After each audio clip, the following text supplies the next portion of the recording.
Yeah, boy, it's July 3rd, and it's episode 79, and this is the Fantasy Football Auctioneer. I'm your host, Uncle Buckets. The Fantasy Football Auctioneer is the official podcast of the fantasyfootballauction.com, the internet's only website dedicated to fantasy football auctions. You can find us on Facebook at facebook.com/fantasyfootballauctioneer, or follow us on Twitter and Instagram. Instagram today, Slim. We are at Fantasy Auction. They got a little like or favorite or whatever it is from your wife, actually, because it's a pic of you. So, anyways, we got a great show for you tonight. Today we're going to take a look at our first Dynasty auction startup. We'll also take a look at, have an early look at the tight end position. We even have some Twitter questions as well. But as always, our experts, they're always here. He's still reeling from the $138 winning bid for Le'Veon Bell on our startup. Slim, have you talked to C at all? How is that shaking down? I know we've talked off the air about it. Well, I've tried to talk to him, and just for you listeners, it doesn't sound the way it is. There was a little bit of a typing snafu that ultimately won him Le'Veon Bell for $138 when he was trying to win him for $13. So he was pretty bummed out about that. I tried talking to him a little bit as the commissioner to see, I don't want him to quit or anything, and it's been a little tense, and now he's out of town for a week, so we'll see. Hopefully he's got some time to reflect and maybe let this kind of pass over, and he'll look at his team again and maybe look at how he can maybe change some things around here. And I don't think all's lost, Chad, if you're listening. You'll be okay. It's not as bad as you're thinking it is, I think. A lot of us have looked at it. We've talked, obviously this year and maybe next year's a write-off, but I think in 2 years, if you play your cards right, you can be fairly solid, though. It's not a redraft. It's a dynasty. I mean, it was a shocker when it came in. I know the three of us were all drafting together, and it was what? Obviously, we knew it was a typo, but tough situation for him and tough for you, Slim, as the commissioner. We're already getting well into the draft when that happens, and what do? Do you restart? You can't give him his money back. It's we're running it through ESPN, so it was a tough situation for everybody. Yeah, I don't know. I didn't know what to do, quite frankly, and I didn't think it was fair to restart to everybody that already bought players. Like you said, we were probably 50 players in or something. I don't know. Yeah, we were a good chunk in already. 60 players maybe, but I didn't think it was fair to restart, and I didn't know. And we were just using ESPN as just kind of a drafting site we're going to import our rosters to my fantasy league once we get a few things ironed out. I mean, if it was a live draft, that obviously doesn't happen, but because it's on the internet and you press send, and then it's done, right? No, that's it. So if that's why we to the reasons to have an auction, live auction. To have the live, yeah, exactly. And not to manual bid or double check when you put a number in before you hit enter. That's right. All good lessons before you press send. Remember, it's out there forever. That's a good commonsensemedia.org lister. Anyways, sorry. Yeah. Anyways, and he's still marveling at the glory that is Uncle Bucket's golf game. Well, Blister, at least my front nine was pretty good tonight. How you doing tonight? Hey, good, man. Yeah, I'm glad we got a game of golf in. We're going to get a pod in. Very productive day for us, so it was good. Yeah, I'm still sad about Le'Veon Bell, too, because I really wanted him at that point in the draft. I needed another solid starting running back, and he's young to boot, and I just couldn't afford to go 139. So I was going to go 39. I probably would have went into the 40s for him at that point, but I couldn't up that. Sometimes I'm just sitting there hit up too. I'm glad I wasn't sitting there doing that. Maybe I might not have had enough money at that point, but yeah, that's a tough call. But I think, again, for C, I think there's some very quality guys, even some rookies out there that were undrafted that would be great for the taxi squad if it's not too late. I guess it might be too late. There's some logistics there, but there's some players out there that some of the players you got I want on my team that were computer picked for you later on. So I know they're solid, and then there's some guys out there that you can drop a few guys and pick up a few, and your team won't be too much worse off than everybody else. You've got 4 or 5 for sure good starters right now, and with some young youth. So yeah, I don't mind that. He's not in that bad a shape. He won't finish last this year, I bet you. He'll be okay. I was just thinking, Blister, you said to boot, and I wonder if our American listeners thought you were saying about. I'm not sure if. No. I just couldn't believe you said to boot. I just thought that was an interesting. Terrence and Phillip reference there? Or what? Yeah. New duty boot it. I was thinking more the Molson Canadian commercial. You know where the jerseys the guy. Yeah. I used that in the classroom about stereotypes. Anyways, that's an icebreaker for me in Canadian geography. Actually, I play that with them. Yeah, well, usually the first day. New dude to boot it, and he just jerseys that guy in the office. It's awesome.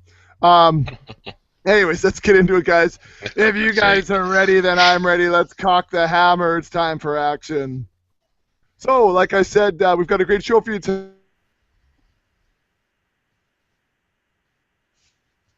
First, we got a couple of Twitter questions. Slim's typed them out here. So, Slim, why don't you do the first one, Blister, you can do the second one. Second one's kind of more generic-y, but Slim, I'm guessing you kind of have some numbers in your head.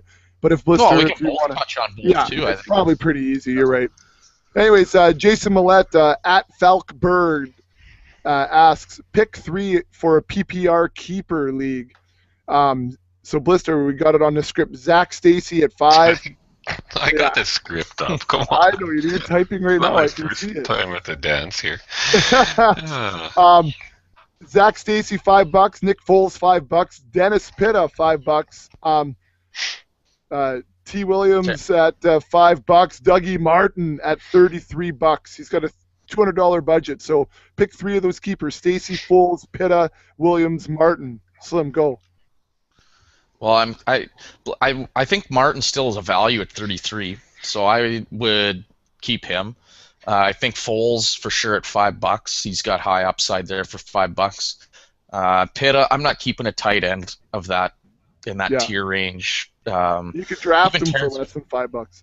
Yeah, and even Terrence Williams, I like him. Don't get me wrong, but there's so many receivers in his range that I would rather keep Zach Stacy at $5 than Williams for $5 because I think the upside or the value with Stacy at 5 is much greater than somebody with Williams at 5. Even though, like I said, I like Williams, especially in a PPR. You could be great, but I think you can get somebody for not much more than Williams in a draft at that price. Where if you're gonna try to draft Stacy in the draft, if you cut him loose now, you're not getting him for 5. So, right.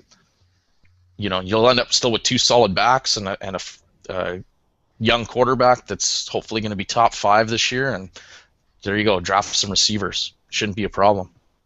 Blister, what do you think? Stacy, Foles, Pitta, Terrence Williams, Dougie Martin.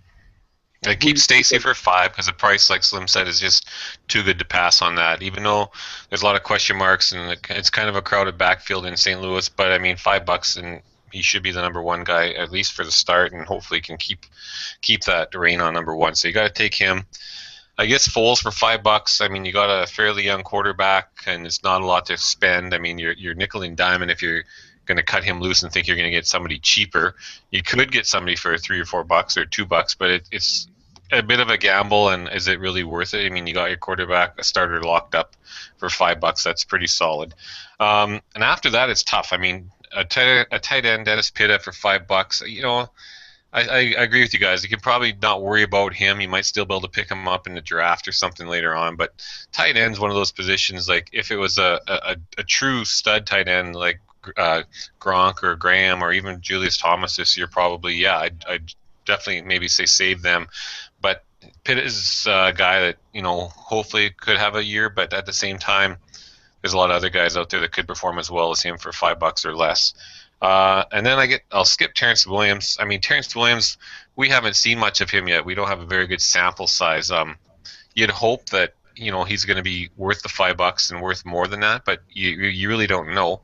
$5 isn't much to spend, but like you guys said, you might get him for that or not much more, or not much less, somewhere in that range in a draft. Anyways, it's kind of tough. There's not really 3 clear cut guys because I'm really not really high on Doug Martin at $33. A couple things that bother me with Doug is he wasn't very damn good last year before he got hurt. And you could say what you want about the O-line and everything. Guys that came in, Mike James had some great games. Bobby Rainey was productive. These other guys were running behind the same line and were really productive. Now they drafted Charles Sims, and they got a new coaching staff. So they're not they don't have any loyalties, you could say, to Doug Martin. So I don't, Doug is young still, talented, but if he doesn't, hit the floor running this year, I'm a little concerned about his time as the number one running back in Tampa Bay. So I got a lot of question marks, a lot of concern with Doug. I think if you did cut him free, then for that $33, you could be, it depends who's out there, I guess, but you could be potentially investing it in some of the other younger running backs that are coming up that might be in a better situation. Maybe going after a Bishop Sankey with that money or something like that. I'm looking at the list, and there's nothing that really jumps out except for Zach Stacy. I mean, $5 is a super value, just because you're going to see him go probably in the 30s. But Foles at 5, you can probably get him for 5 in your draft anyways. Pitta for 5, it might be too much for him already. Terrence Williams, yeah, you're right, dime a dozen in that tier. And Doug Williams at 33 isn't a huge value. It's okay. Well, I mean, he averages going for around $45 though. If you're talking options, and then in the fan league, he went for 40. So I mean, there's a $7 savings. So it's good, but it doesn't like blow me out of the water. It's like looking at Zach Stacy, like that's like wow, like a $25 value there, right? No, it's not the same. No. So I mean, those two, I would say like Dougie Martin and Zach Stacy. Yeah, that's a pretty good running back tandem to have as well. But other than that, I'm not too afraid. I'm interested to see what else he has in the lineup, to be honest with you, because maybe there's something else to keep for a buck or two that is more valuable than any of those guys. But he's saving so much money even just with those two guys for 5. I mean, so he's got $43 kept like in keepers. That's not too bad, I don't think. There's probably be some guys that, if you got say LaShawn McCoy and Jimmy Graham in your team, well, you might be spending, or LaShawn McCoy and Calvin Johnson, for example, maybe there's close to $100 maybe right there just in keepers. But so I don't know. Well, he's got two pretty young and potentially great running backs. If Martin pans out and Stacy retains that number one job. Keep Trey Mason off. Yeah, exactly. They both have some young people breathing down their necks, so there's not going to be much room for error. But if they both pan out, it'd be great having those two guys for $38. Oh, that would be pretty sweet. Yeah, no kidding. Yeah, it's interesting. I'm interested to see when we move forward in this dynasty, how that all kind of pans out, who you keep around, who you don't. I know it's a little different than the keeper league, but I'm interested to see what the offseason is going to look like in that regards. Let's move on to the second Twitter question. Blister, we'll start with you just for kicks. Brian Gustafson at _Guffey_ asks, how do you handle bidding wars and understand when to stop and wait in that bidding war? Blister, give her. Well, there's probably no clear-cut answer to this one. I think you like to see bidding wars, especially when it's about a player that you're not interested in. But you have to have a good feel for your audience, I guess you could say. And we always are very familiar with our draft rooms. Like, I think Slim has probably the best pulse of the guys that we drafted with the other night, and it's the same crew basically for his redraft auction end of August, because he would call it the guy's name. Slim would know he could push him up another $1, and he'd know so-and-so is coming over the top again. And sometimes the guy would rate last till it said going once, going twice. Bang, there was the bid coming on cue from Hilly or Goosh or Zoobs or whoever. And so I guess it's just one of those things. If you know the people you're playing with, you're going to have a better feel for when you can, guys that you can actually bid up, guys that you can get involved in a war with. I mean, if it's a guy that you really want, and you budgeted $45 for AJ Green, and he ends up, you back out at 45 because somebody goes 46, and he ends up going for 46 or $47, you're going to end up kicking yourself, because at the end of the draft, you're going to have all of a sudden $5 or $10 or $14 left over. You're going to think back. 2 more bucks, I would have had AJ Green. Why did I stop? If it's a guy you want on your team who's a true stud that you believe in, don't be scared to spend 2 or 3 or 4 or 5 extra bucks, because at the end of the day you're going to want him. It's a much better feeling saying, "Oh, I spent 50, I want to spend 45," than at the end of the draft having 12 bucks left over and saying, "I could have had that guy." And that happened to me again in the last draft. I should have went higher on a couple guys. I was still picking up dollar guys at the end. There's still guys I could have got for $1 out there, and I should have went a little bit higher on some guys as well. So yeah, what do you think, Slim? I mean, you got a good feel. What do you think? Tell Guffey here what your secret is. There's no secret. I mean, I guess we've used the comparison before. I try to treat it like it's a poker game. I mean, a lot of times you're just playing the guys, not necessarily playing with the cards. You know what I mean? Like, it doesn't matter what the cards are. You're playing the opponent. And yeah, like you said, Blister, we've drafted with some of these guys for years, and we're creatures of habit. I mean, you know certain players that guys tend to like, that have performed well for them and they like to have on their team. And I think you try to be a person that's not a creature of habit, because people then can't predict what you're going to do. And then it's also, like you said, you got to know your tiers and your rankings. I mean, if it's early in the draft and you really want AJ Green and he's the first wide receiver off the board, it doesn't make sense for you to get in a bidding war for him. You know, there's plenty of other good wide receivers out there for the same price range. So you just say, all right, I'll pull the pin and we'll go. But at the same time, there comes a time, and we'll get into it probably when we start talking about the Dynasty a little bit, because fellow podcaster here, we got into a little bidding war for a running back. We were both thin at running backs, and there's nothing left. Now it's, okay, do you want this guy or not? If you want him, let's go. We're going to have to pay for him. And you don't want to get in situations like that. Sometimes it happens, though. Sometimes a lot of people are overbidding, and all of a sudden there's not much left out there in the tiers that you wanted. And now if you want a guy from that tier, you're going to have to pay for it. And Blister, you wrote a good article last year about the U effect. It was with the running backs, the top running backs last year. You'll see it, though, this year I think more in the middle tier of running backs. I think you'll see it in the top tiers of wide receivers this year. So yeah, it's about knowing which players are left on the board, and again, knowing your opponents. Also, then seeing what other players similar to in those tiers are going for, so that is it worth it to go get in a bidding war, or maybe you think you're getting in a bidding war, but actually you're getting a value still. So there's so many variables. There really is, and a lot of it is feel. But again, I guess the biggest thing is, it comes to a time where if you don't have, say, a wide receiver yet, and there is only one guy left that you consider to be a wide receiver one, you've got to ask yourself, am I going to spend the money to get this guy, or am I moving on? And that's where you have to form your own opinion. Yeah, well, I think you have you guys are both hitting it right on the head. I mean, my big thing, when a guy gets put up on the board, I'm checking my sheets, and I'm about the sheets. I do all the work on the computer to create the sheets, and then when I walk into the draft, I've got my sheets down. I'm not researching and looking and doing any of that in draft. I trust thy sheets. That's my little line.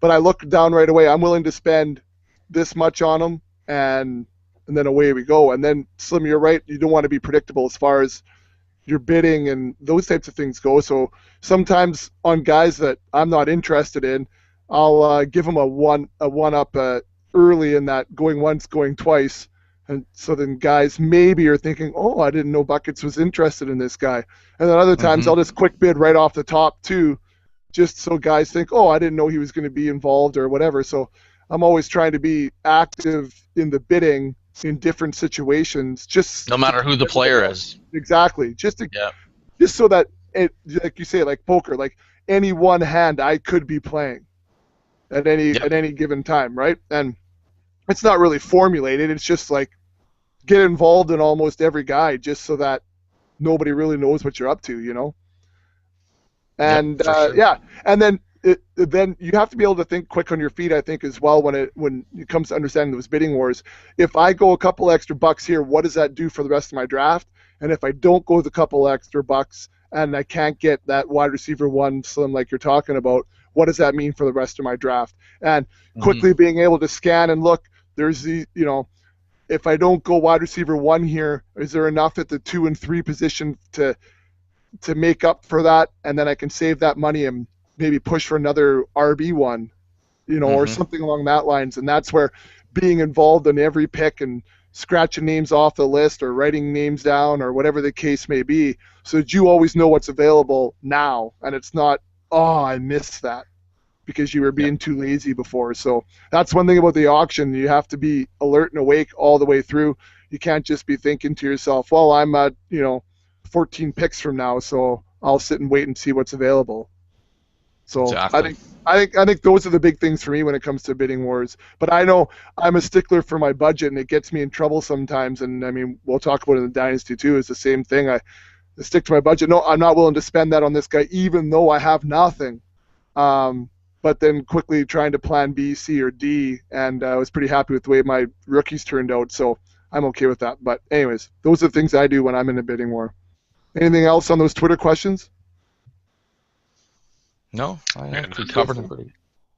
No, we're all good. I think we'll touch on it, like I said, a little bit more when we start talking about breaking down the drafts that we've done here in the last week. And, I think you and I, Bex, for sure, will be able to talk to just that Andre Ellington situation kind of. And that's kind of what I was referring to when it was slim pickings and we kind of looked at each other and gave the head nod like, okay, here we go. Who wants some more? Yeah. But, yeah.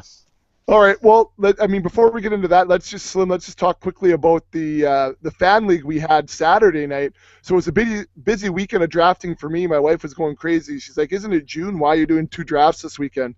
But Saturday night we had the big first ever fantasy football auction fan league. We had 11 other guys from.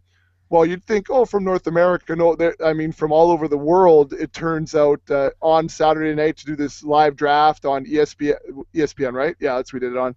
Yeah.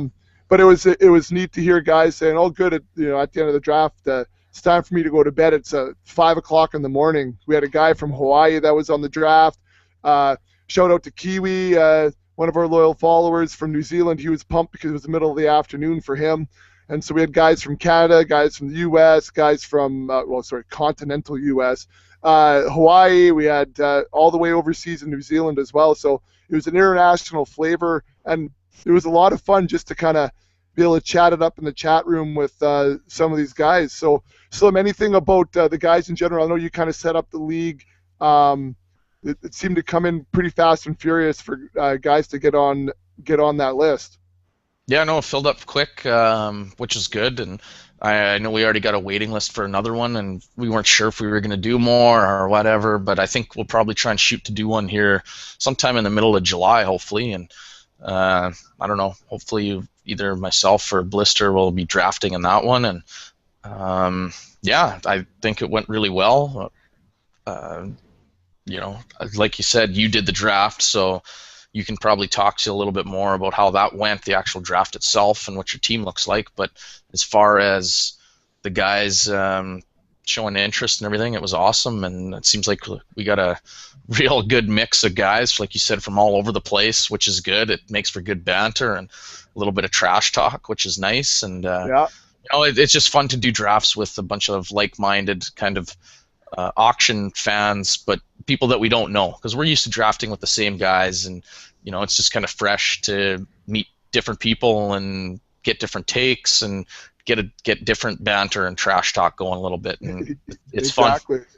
So we did a half-point PPR, and it was a wide range of people, like we said, guys who this was their first ever auction, so they got to do it with us, which was kind of neat. And we've also had guys in this pool that have been doing live auctions in Vegas for the last handful of years. So, experts as far as I'm concerned in that regard. So it was a neat mix of people, and it was interesting some of the values that came off the board. You look at the Wichita Fire Dogs pick up Jamal Charles for $66, which came out early, and it was quick. We saw guys like Arian Foster go for 51. I'm just looking across the board.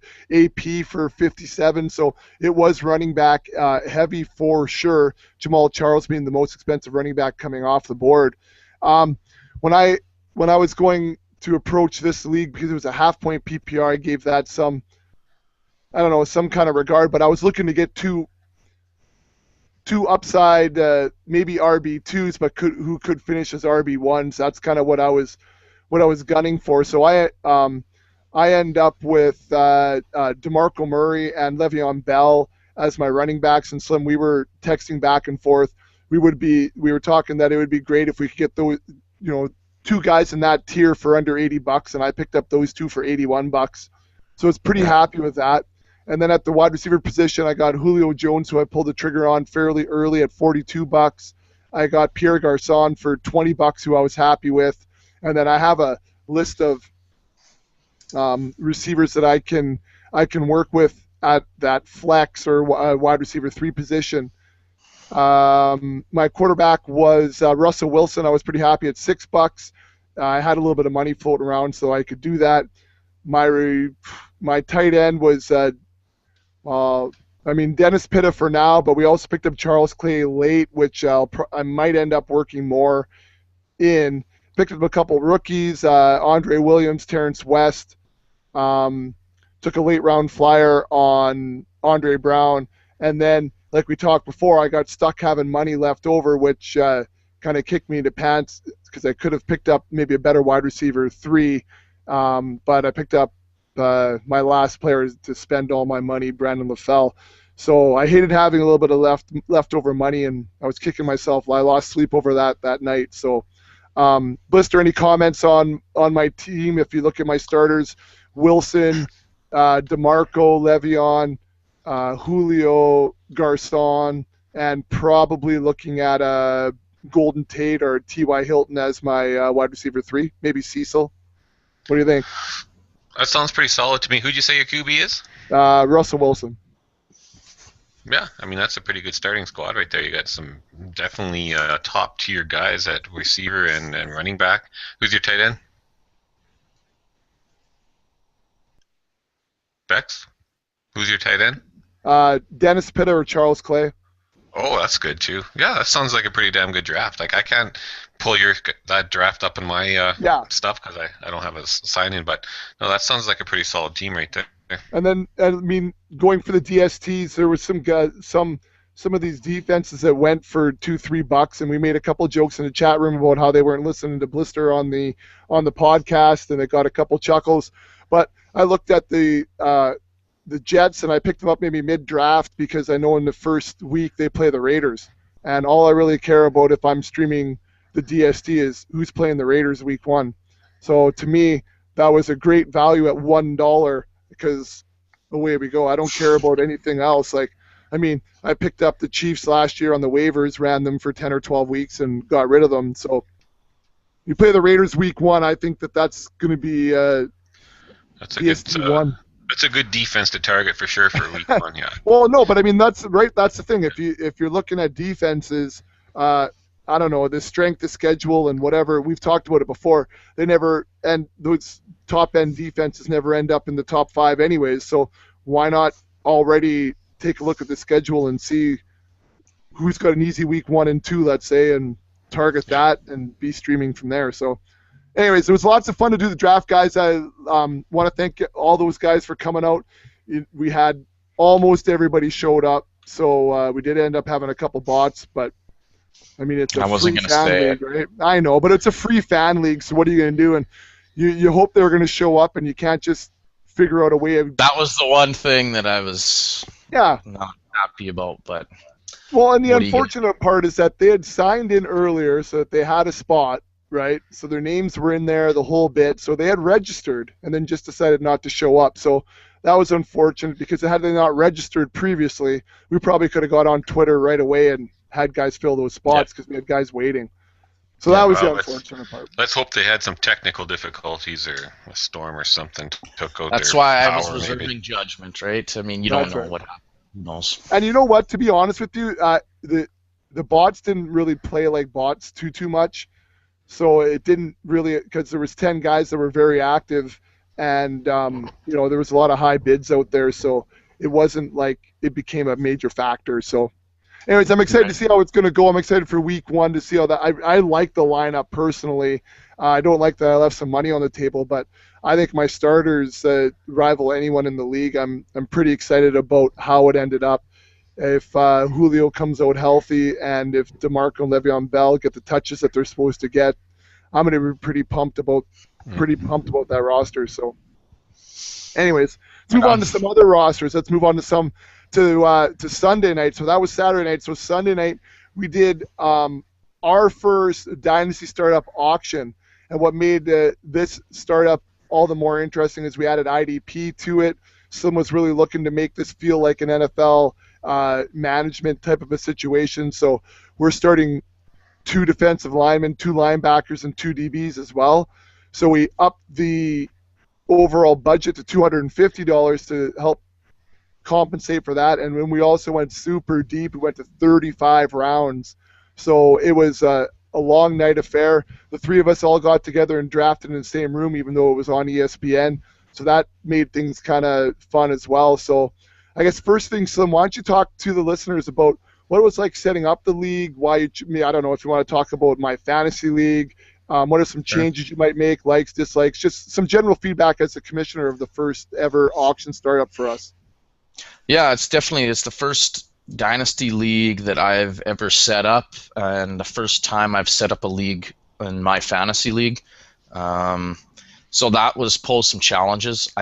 I love what my fantasy league can offer you, but as far as exactly. But as far as a first-time user, as far as setup, I found it a little bit overwhelming at first. I mean, so if someone was doing it and not really familiar, I would just say make sure you do it well in advance, because literally there are like countless different options and settings and stuff for you to go through and experiment with. And so, if you just set it up, allow yourself some time to kind of play around with it, kind of check out everything, so you're kind of familiar with it, and and it'll help at least minimize hopefully some of the chaos that will ensue and make you a little bit familiar with the site and everything like that, and hopefully able to answer some questions, because for us, a lot of the guys that are in our draft, this is their very first Dynasty of any kind, so it's their very first time using my fantasy league. So yeah, there's a few questions and things like that, and there'll be more, but that's whole part of the growing pains a little bit. But no, I'm looking forward to it. I think it's gone fairly well to date, minus a couple typos and things like that have. Yeah. But I mean, on the whole, it's kind of what I expected a little bit. Few growing pains, but just kind of learning as you go. Right, and I mean, when you're saying there's literally, so many options on there, it's unbelievable the different things you can do. I'm surprised that they didn't do a little bit more with, I don't know, the layout of it, because it's not pretty, it's not flashy, and it is kind of cumbersome to hop around in there. But I mean, once you kind of get familiar with it, it's the options are endless. I'm excited to see what it's going to be like to spend a whole season on there. So Blister, why don't you talk to us about what you thought about the Dynasty auction startup in general, and just some overall comments about the draft itself. No? I'm playing with that site while you're talking. So yeah, no, it was a lot of fun. We knew we were going to be in for a long haul. I think I thought everybody was, to all the guys, we were starting to wonder how many guys had, were really prepared, but they were all there. And other than that one unfortunate thing for C, I think it went pretty well. I mean, it was interesting. One of the things I didn't have prep great, probably you could say for myself, was IDP players. I did have a couple shortlisted guys and stuff like that, but I wasn't right on top of that. And I was looking back at the guys that are available. There's some good guys out there still available, and I just don't know how accurate.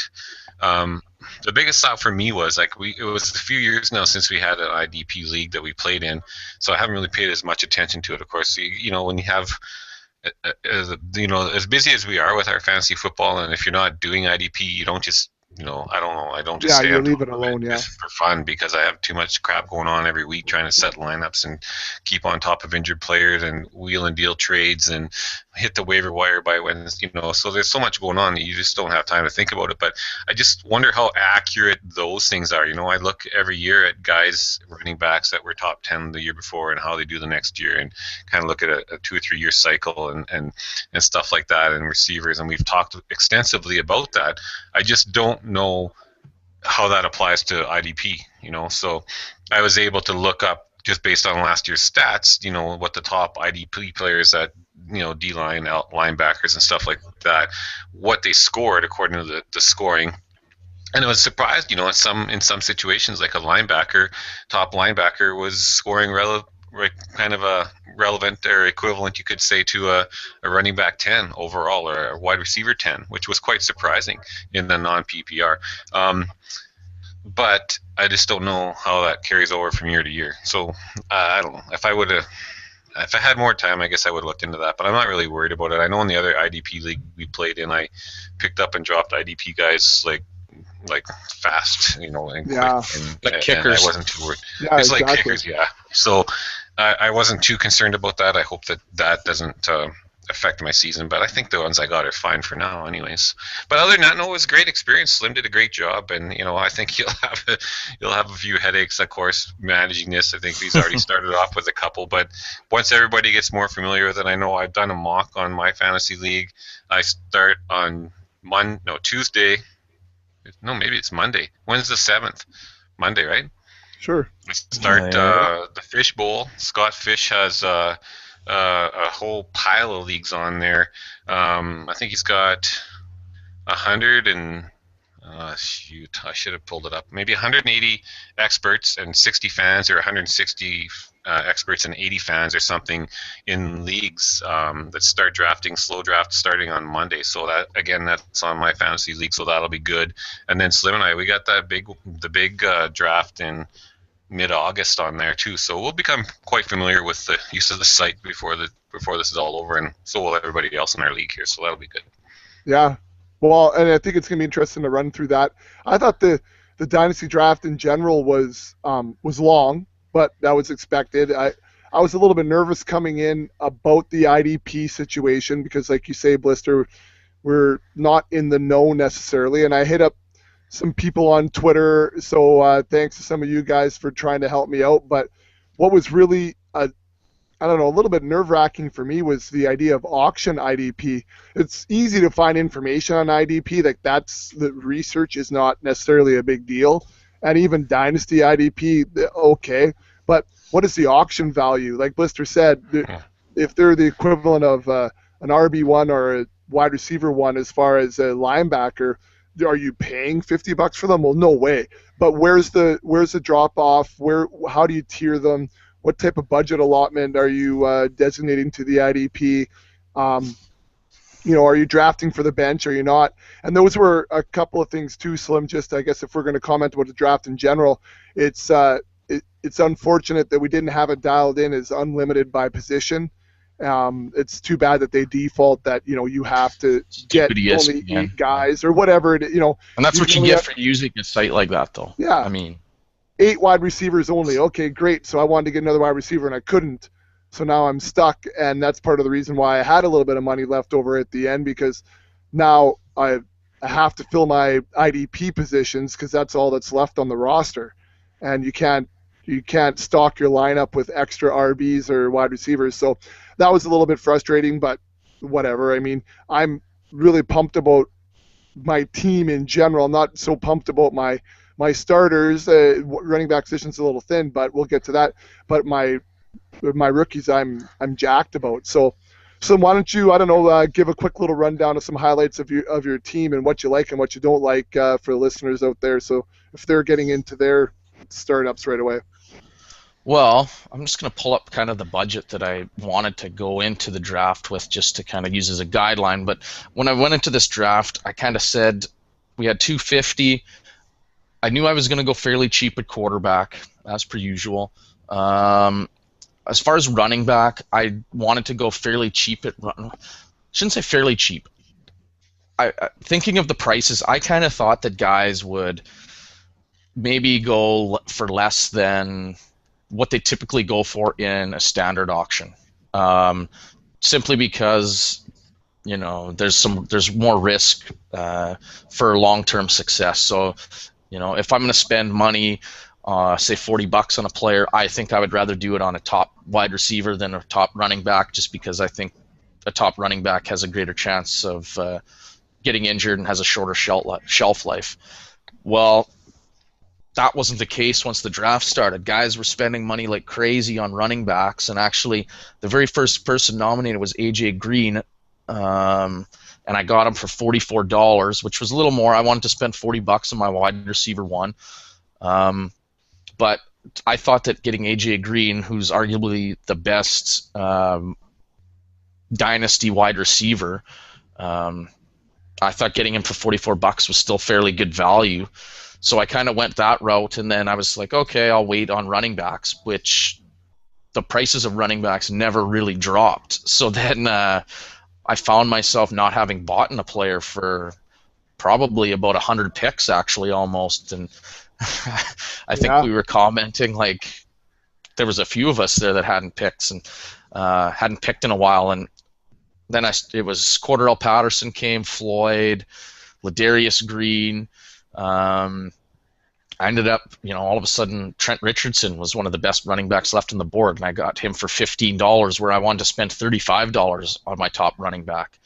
And after that happened, I said, you know what? I kind of took a more approach to what I'm doing, or what I've been trying at least recently in auction mocks, is spreading out the running backs to some of these lower tiers and just getting 4 or 5 or 6 of them at a lower price. So I ended up with Toby Gerhart, Shane Vereen, and then we came to Andre Ellington. Actually, I got Ellington. At the time, I had Richardson and Gerhart were the 2 running backs on my roster, and Beckett, you and I both didn't have anybody really for running back. Yeah. And Ellington was pretty much the best guy out there. It was him and Vereen, in my opinion, were the 2 best. Yeah. And I actually ended up getting both. But Ellington, when I crunched my numbers really quick, I was willing to spend $42 on him, which was insane.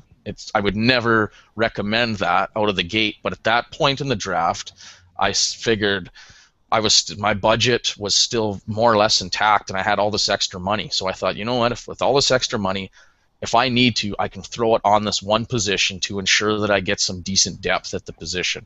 And I didn't have to go that high. Thankfully, you bowed out at 25 and allowed me to get him. And I could still get Vereen right after, a couple picks after, for $22. So then now I had 4 kind of younger, decent running backs, it turned out, and I was kind of happy with that, even though, probably 50 picks before that, it was looking kind of dire straits for me at the running back position. But yeah, so other than that, I was happy. I got RG3 for $6, and followed him up with Matt Ryan later on, about 40 picks later, for $4. So going cheap at quarterback, and you still ended up with some pretty decent talent, and I think pretty decent dynasty talent.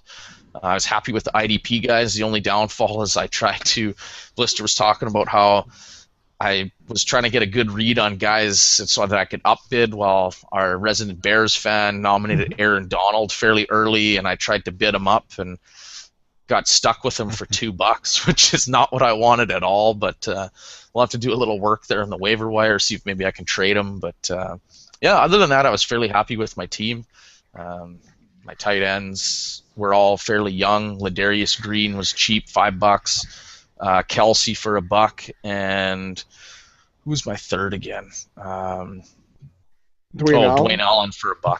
So, I was kind of happy with that. I really wanted Zach Ertz was a guy I targeted, and I'm trying to think, there's someone else. Oh, Mike Evans and Sammy Watkins. I really tried to ride those guys hard, but and Mike Evans, I'm kicking myself because I just pulled the trigger or bowed out too early, and if I would have spent probably a couple more bucks, I think I could have got him. But yeah, and I ended up with a couple extra bucks left over at the end of the draft, which I was kind of pissed about, that I think I could have spent on somebody else, but whatever, that's what happens. Yeah, it's too bad you can't save that money and then use it on the waiver wire or something later, right? Or it'd be kind of a neat Well, hey, concept.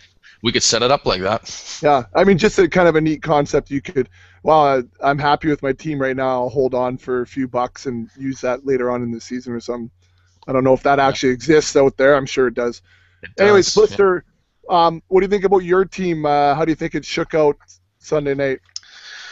Well, I mean, one of the things I was shocked at when the draft was all said and done, I only had 5 players that I spent more than double-digit dollars on. And so they were the first guy I spent big bucks on, and the most I spent on anybody was Monty Ball at 44. Then I got Antonio Brown 36, Jordy Nelson 25, Keenan Allen 27, and Bishop Sankey at 24.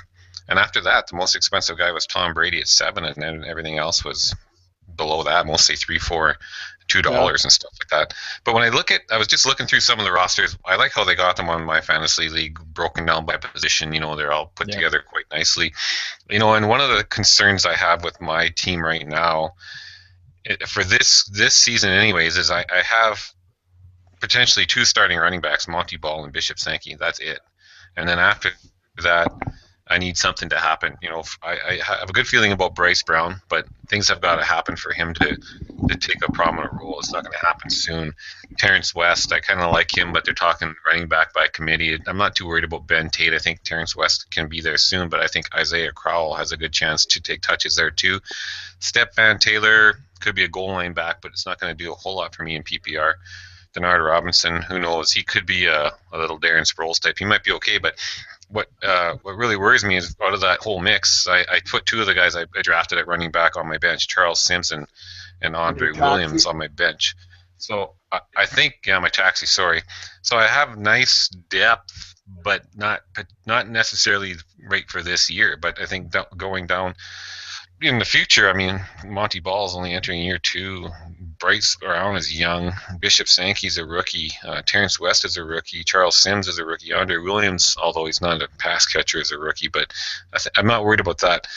Receivers I like with Keenan Allen. I got Jarrett Boykin and Antonio Brown. Marlon Brown, he worries me a little because the system they got now focuses more on 2 tight end sets than it does on having a third receiver in there. But he is young.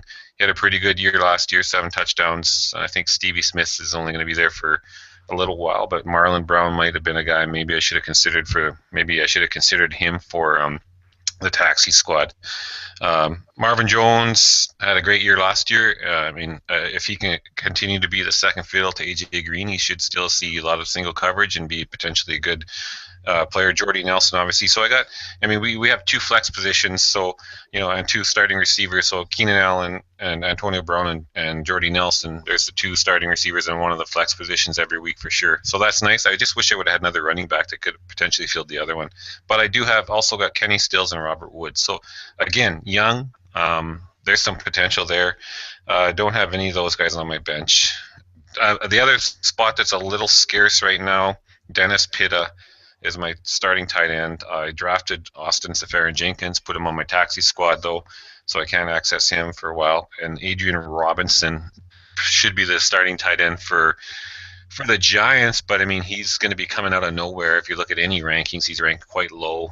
Really hasn't proven himself yet in the league, but Eli will pass, and if he can produce and if he's a big target, so hopefully he'll do something. But there are guys on the waiver wire right now that I could plug and play. I don't think Scott Chandler was drafted. I don't think Delaney Walker was. I think there's guys out there that if need be, I could drop Adrian Robinson and pick somebody else up in a heartbeat. So other than that, kick a couple kickers and my defensive guys, I don't know, it's not too bad. But when I look, so my first initial instinct was, geez, I don't have a lot of starting running backs. And when I go through all the everyone's roster, obviously, yeah, it's weird. It so feels like there aren't any running backs in the league when you take a look across it. I honestly think, Slim's probably got the most potential running backs that he could start. Like week 1, he could be starting Vereen, Richardson, Gerhart, and Ellington.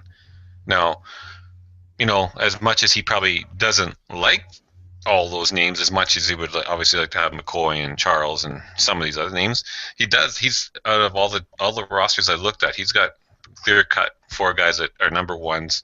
Well, you can argue Shane Vereen, but in a PPR, he could be argued the number 1 as in there. But I mean, he might have the most depth right now. Everybody else has 2 guys, maybe 3. So, you know what? If my receivers can make up some slack or whatever for those running backs right now, and it could be, who knows, a few weeks into the season, maybe I'll have 4 number ones. You never know. We'll see how it goes. I mean, it's a long time even before the season starts, so we'll know more by then even. So, yeah, it's not too bad. Make a trade, right? Like, that's the beauty. Now you got time, you can trade and, you know, do a little jockeying, and like you said, injuries will happen. You hit the waiver wire. There's all kinds. Your team will change a lot, right? And, oh yeah. There's lots of potential to make some moves. When can we pick guys off the waiver wire? Not for a while, Because we got to bid on them first, right? Well, as soon as these guys enter their finished teams and their taxi squads and stuff. Yeah.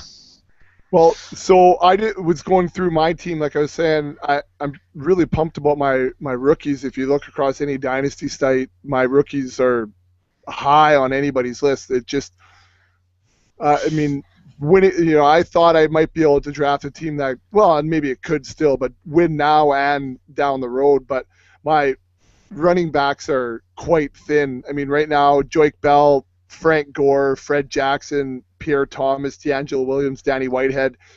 There's a lot of Danny Whitehead. Sorry, I was down at the mall days today. Shotgun Exploration was down there. It's Raj Whitehead. Anyway, sorry. Season Danny 2. Anyways, there's a lot of tier 3+ receivers there, or running backs there. So nothing too exciting. And Slim, yeah, you know what? I decided to not get into the bidding war too much, just for those same reasons we talked about earlier with that Andre Ellington bid. We both, I know, were sitting there waiting, and I was hoping he was going to come up a lot later so that I could hopefully get him for the right value that I wanted. And I was willing then to make sure that I had money, sitting around so that I could buy these rookies that I wanted and maybe eat it a little bit this year, but hopefully down the road be able to shake things out for 2 or 3 years rather than, a one and done. But that was kind of my thought process there. I hate stopping at that $25 mark too. That's I do it too much, where it's either you stop at like 20 or you stop at 25, right? And it's an easy little bid to, as a sneaky little thing when you're bidding, is someone's that bids 24 that you're going with, go to 26, because he might have people like to have that round budget of 25, and then all of a sudden to go to 27 makes it feel like it's way too much, right? So it's a sneaky little play. But I stopped at 25. That's all I was going to do, and you went to 26, and that was the point for me. 27 was too much. Anyways, at the wide receiver position, I got Alshon Jeffrey for 31, which I was talking with Gooch today on Mall Days, and he was kicking himself still about that. He got Brandon Marshall. They went cheap.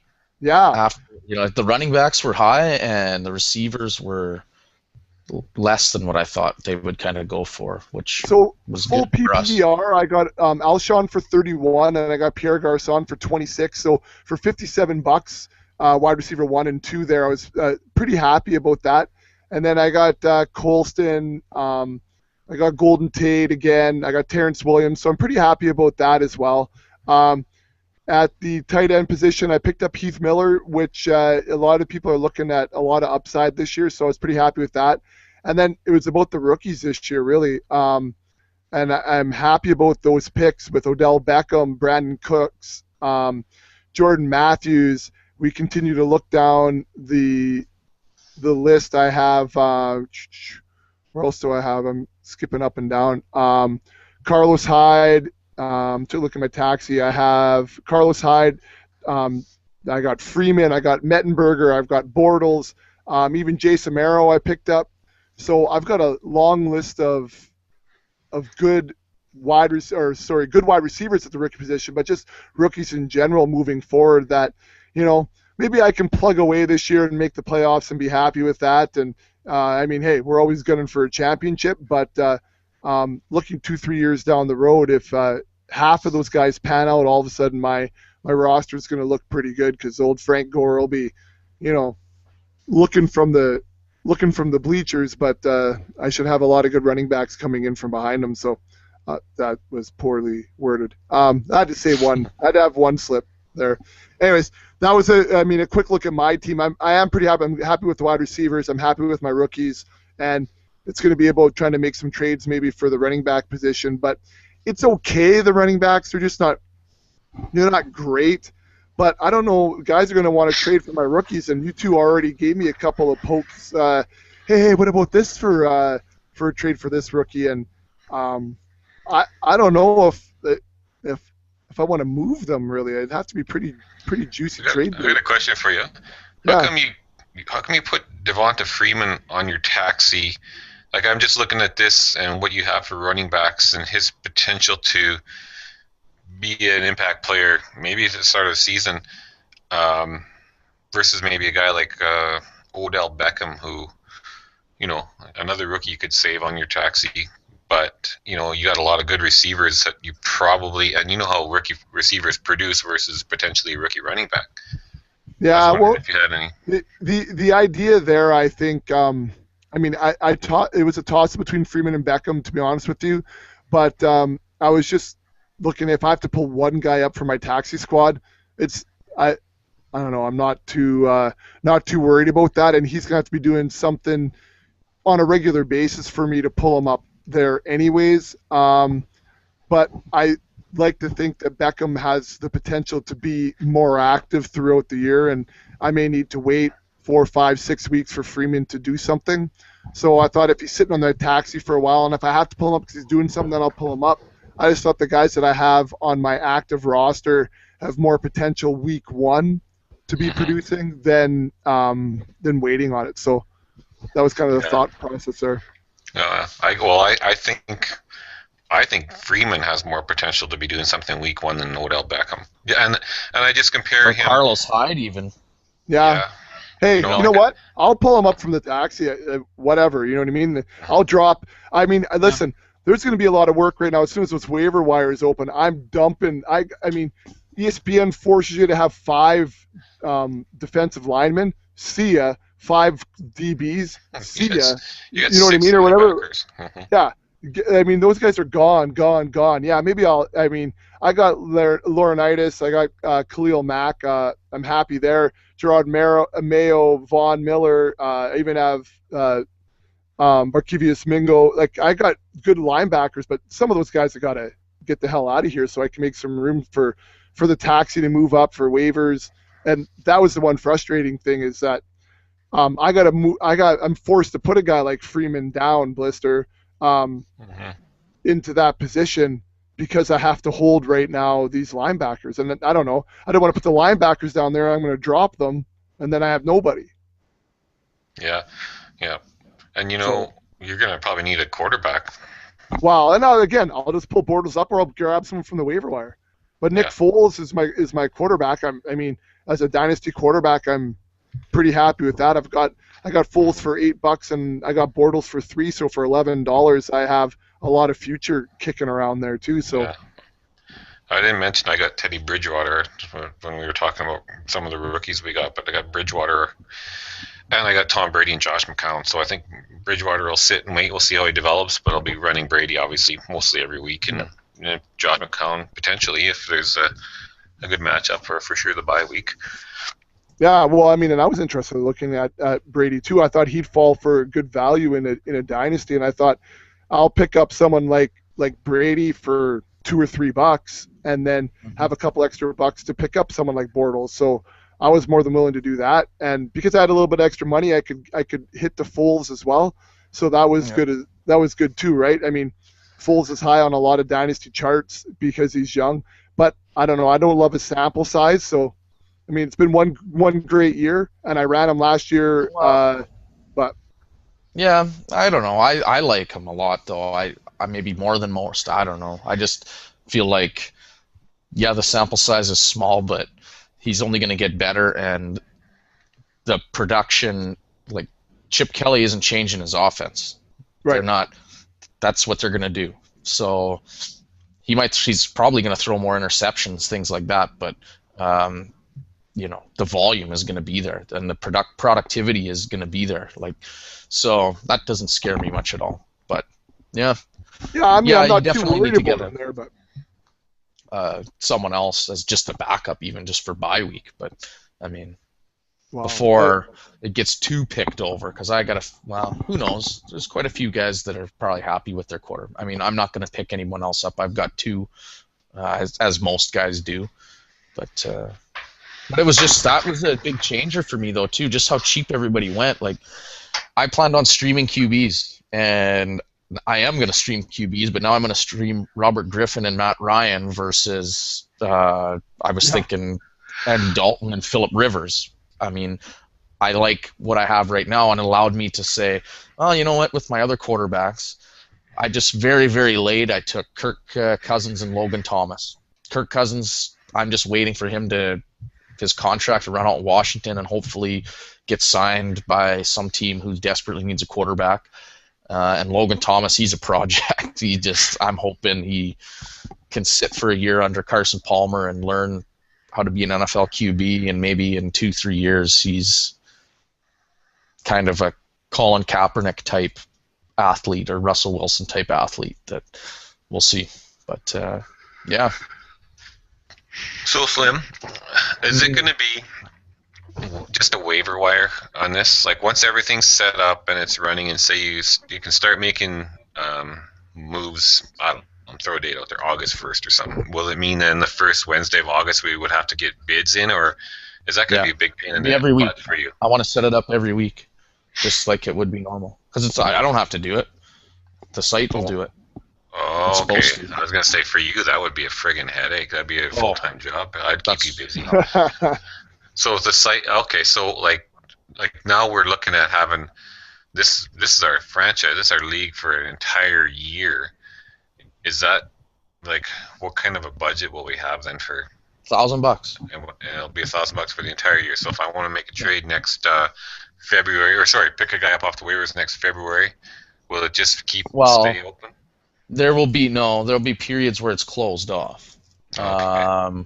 And I think I've got it set. I can't remember off the top of my head what it is right now. I don't have that in front of me, but like especially trades, like trading will stop at the playoffs, and then I think it opens back up after the playoffs are over.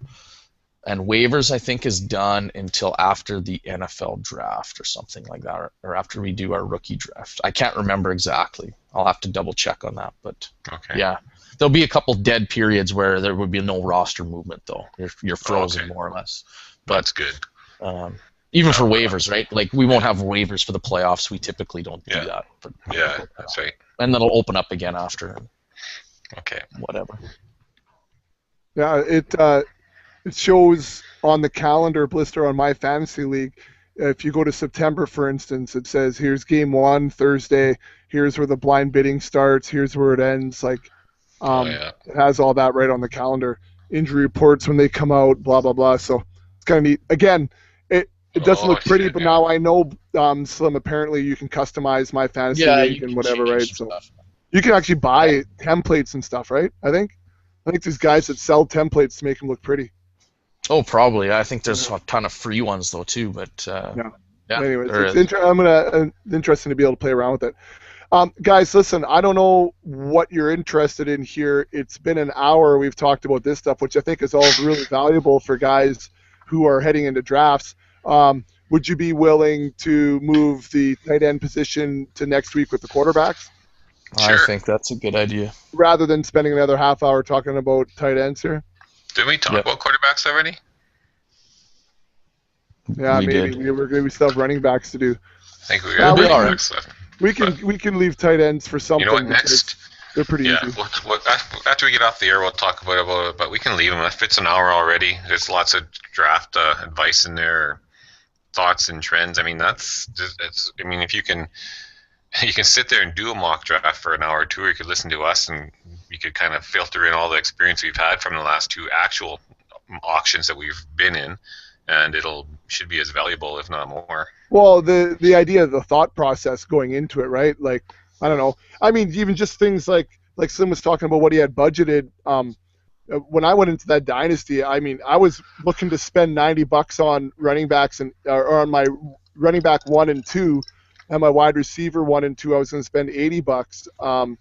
And let me tell you, I didn't spend $90 on my running backs 1 and 2. I didn't spend $90 on my running backs in total, and I have 7 of them, 8 of them.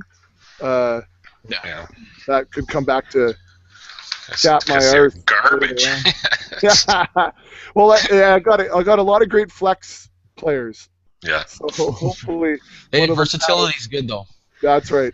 Hey, and maybe I can pick up a couple of things off the waiver wire here when it pans out, and my wide receivers can help make up for it. So, Yeah. Alshon Pierre, baby. You could trade me one of those receivers because you have too many. You're not gonna be able to use them all. It's gonna kill you. You're gonna have to every week. You're gonna have a tough decision. You make the wrong one. I left points on my bench again. If I would have just traded that guy to Bliss, I wouldn't have to worry about this. See? You're gonna do me a favor, is what you're saying. Yeah, that's right. So I'm here to help. I'm here to help you out. You're just here to help. Well, you're such a great guy that way, Blister. I mean, Yeah, it took you to a hockey title this year, man. I mean, you think you'd have a... you did. You did. I've been trying to ride those coattails for years, Blister. I'm glad we're splitting it. When you win the soccer pools, we're splitting that too, right? Well, I don't remember you helping with the entry fee at all. I was helping you. I did. Oh, I was helping you. Well, we can talk about maybe Bishop Sankey for a trade. I'm just saying, Blister. Fire. You don't need more rookie, man. You need. Hey, going forward, baby. You should be making an offer for Adrian Monty Peterson Ball, here to our good buddy who might be trying to unload some talent. That might be a potential there. Except for you won't want to give up AP. No, he won't. Wow. Why would you want to give up any? It's 3 or 4 good players, 5, 6 polluted. Oh, because if Bex gives him a couple rookies, then this is what he needs. Because he's looking long term here. He's not looking immediate. That's right. Anyways, all right. Well, let's call this a pod, guys. It's been over an hour. We'll dial it in there, and we'll take a look at talk about Jimmy Graham and whomever else plays that position for a later date. I don't even know when I'm going to see you guys next. All I know is I'm sitting in front of the TV tomorrow and watching some World Cup soccer. The Brazil-Colombia game is gigantic in one of my pools, and Germany killing France will also be fun to watch as well. Go Brazil. Anyways. Go both of them so I win both those pools, sucker. Anyways, did I just say sucker? I don't even know what I'm getting at. Beer's getting to me. Anyways, guys, I'll see you on something tomorrow. And for the rest of you, I'll see you when it's springtime in the Rockies.